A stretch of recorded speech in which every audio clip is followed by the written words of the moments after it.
నమస్తే welcome to KK news నేను Sridevi Andhra Pradesh assembly ఎన్నికల ఫలితం పోలింగ్ రోజే వెల్లడైపోయింది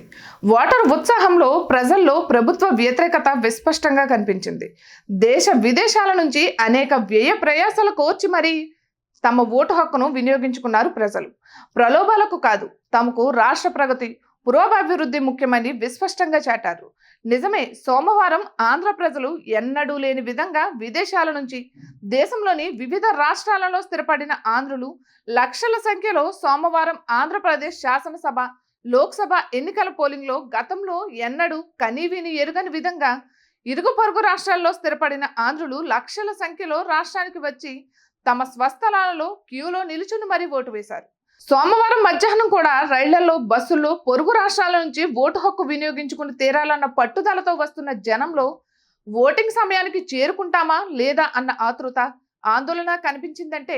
రాష్ట్రంలో మార్పు కోసం రాష్ట్ర ప్రగతి కోసం వారెంతగా తహతహలాడుతున్నారో అర్థమవుతోంది గత 5 ఏళ్లుగా వైసీపీ పాలనలో నరకం చూసిన జనం ఈ ఎన్నికల కోసమే చకోర పక్షుల్లా ఎదురు చూశారు సోమవారం మే 13 తెల్లవారుజాము నుంచే పోలింగ్ కేంద్రాలకు తరలివచ్చి క్యూలో నిల్చున్నారు రాత్రి పొద్దుపోయిన తర్వాత కూడా వేల మంది పోలింగ్ బూతుల వద్ద తమ ఓటు హక్కును వినియోగించుకోవడానికి క్యూలో నిల్చుని ఉండడం కనిపించింది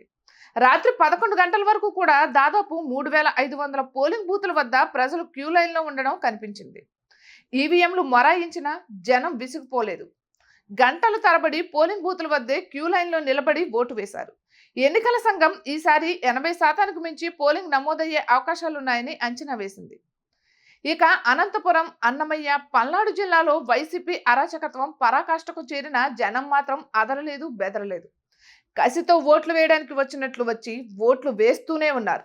అల్లర్లు దాడులకు టీడీపీ వైసీపీలు పరస్పరం ఆరోపించుకున్నాయి